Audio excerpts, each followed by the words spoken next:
What's up, guys? Today is the second video of me working on my Fox body. It's not really going to be a lot of crazy work on it today. Today is mainly we are going to clean up the inside and get everything ready for working on it. Basically, just getting everything ready to actually start doing real work on it. Just where this is put on the back burner, I really got to clean the inside and might try and do a little bit of something else later on to it today, and I'll probably film that. But for now, it's just going to be cleaning the car and getting it ready. Already cleaned, kind of organized the garage last week, so this week is going to be cleaning the car.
So guys, a couple of things happened. I had to take a break. This is another day. I'm just going to pick right back up where I was left off. Went to the store and I got some of this rust dissolver. I've used it a couple of times. It works pretty good on certain spots. This car doesn't really have a lot of rust, like, you know, those are solid and everything. There's just a couple of spots like right here. This rust isn't really due to, you know, weather or anything. This is from body twist, and it just kept twisting back and forth over and over again, and it's cracked. There's another spot over there, and then there's a little bit of rust over in the corners here and there, and then of course the strut tower rot or whatever is kind of starting. So I'm going to go ahead and address that and take care of some of that rust and inspect them a little bit better. Okay, so let's get started. So, update. Took a lot of the surface rust and it made it white, and then some of the deeper stuff, it's kind of turned it black. I treated it like 3 times already. It takes like 30 minutes to set up, and then you're supposed to rinse it off. So doing good over here. Over on the driver's side, there's a little bit more rust. I don't know if it's just because of the driver leaving the window down, previous owner or whatever, but a little bit more damage. You can see it's buckled right here and torn a little bit. It's turned it black, and then the surface rust, just like the other side, has turned it gray. So I'm going to go ahead and take a scuff pad and scuff it up, give it a little bit of tooth to hold into, and then I'm going to take some primer just to go over it, just to seal it down. I'm going to start moving along. This is going to be a purpose-driven built car, so it doesn't have to be absolutely perfect underneath the floor pan, but I don't want the floor pans to be rusting out either.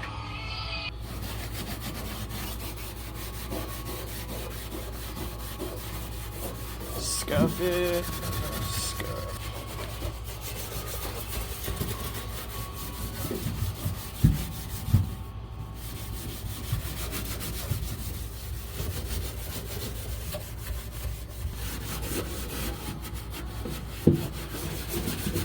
More scuffing. Gotta knock anything that's shiny down.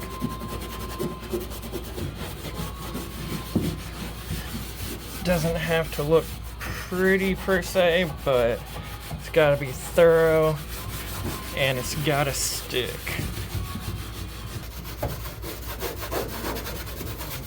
Up. Over here.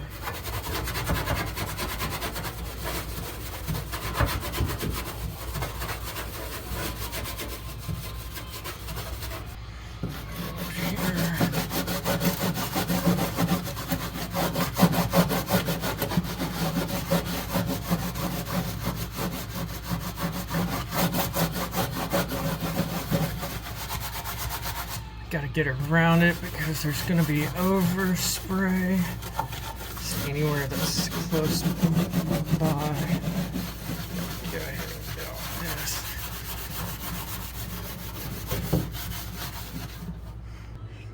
Driver's side.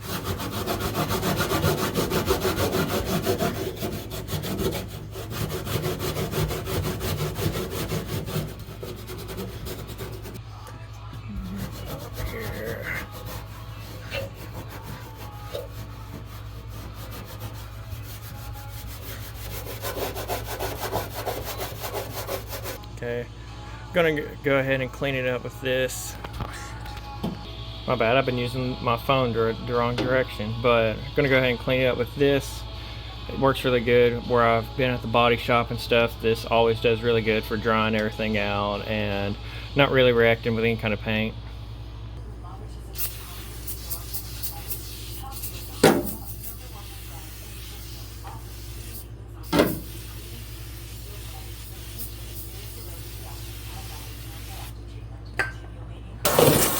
Vacuum up some of these little crumbs that's here.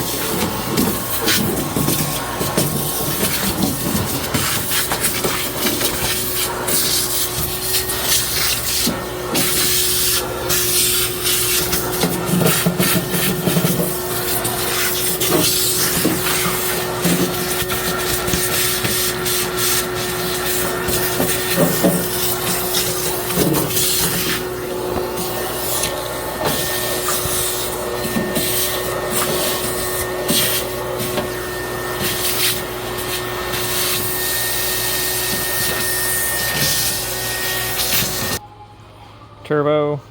Everybody kind of knows about this Rust-Oleum Turbo. I've never used it before. Kind of excited about it. See how it works.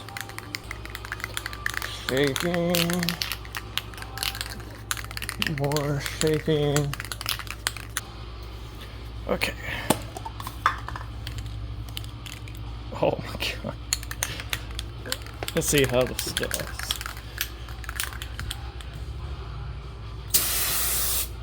Holy shit.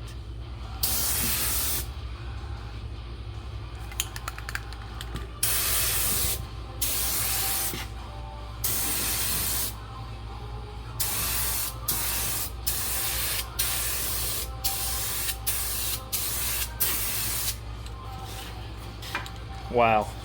That's crazy.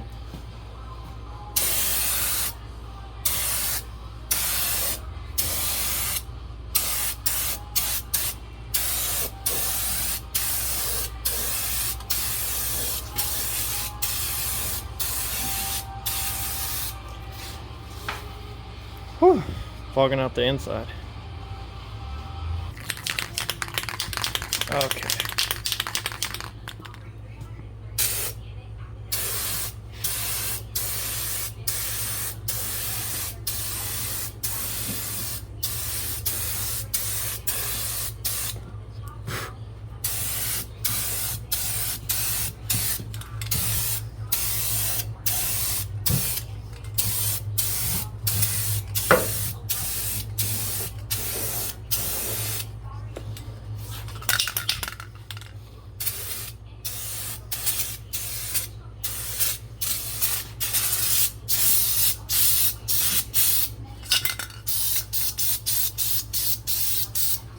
Wow, that whole cam went in like a minute and a half. That's crazy.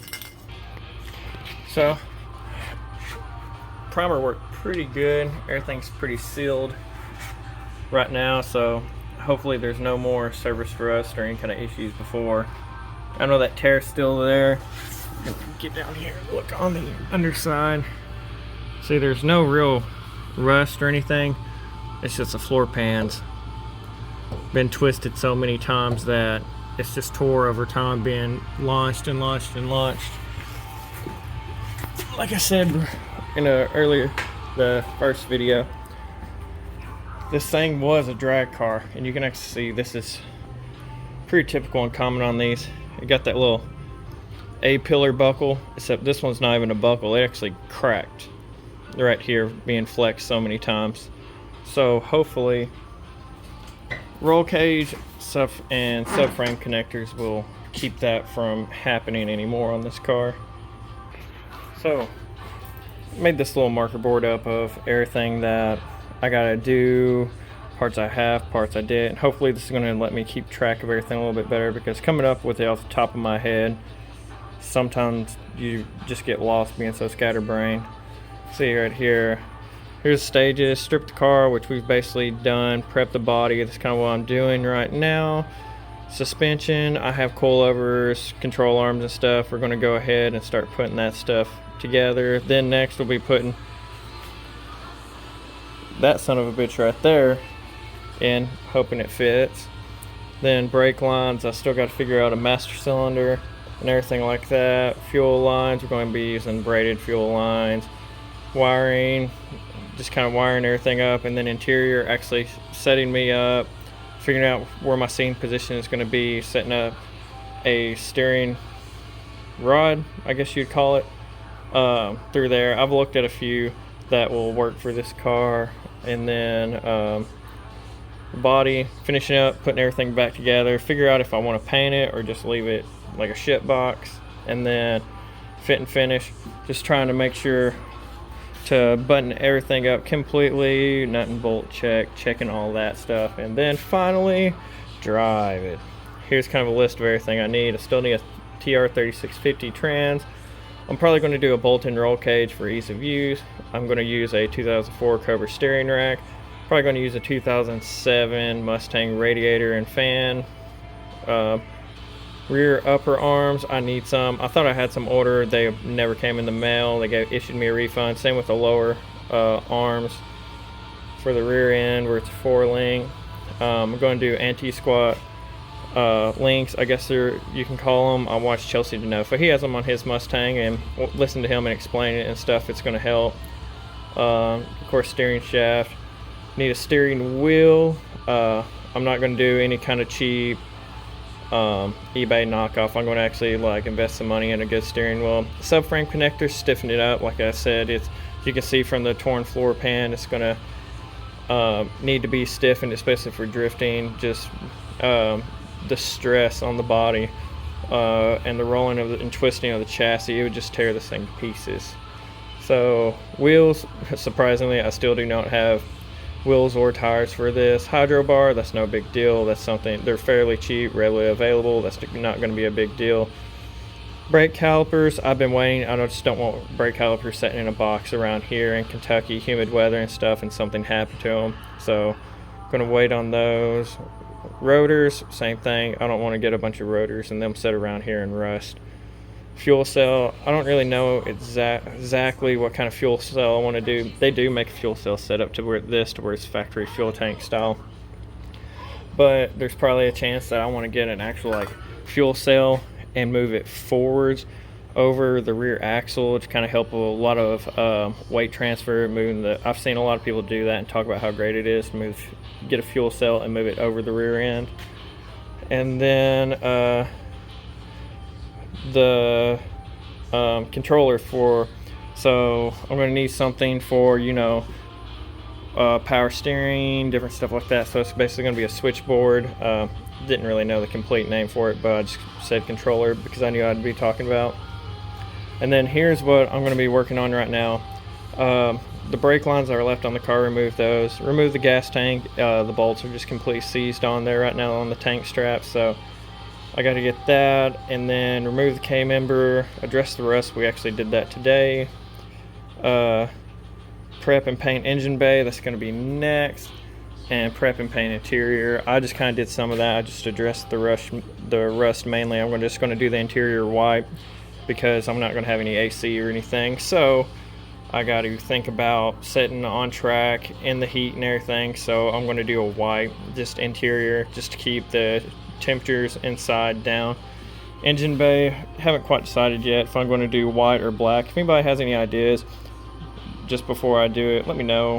White or black. Black would look a whole lot cleaner, but white would actually show me if I had any oil leaks or anything that need to be addressed. It would actually help me find a leak or let me know something's wrong prior. Sorry about that cut off. My phone actually overheated from it being so hot in this garage. So that's going to be kind of wrapping it up this week.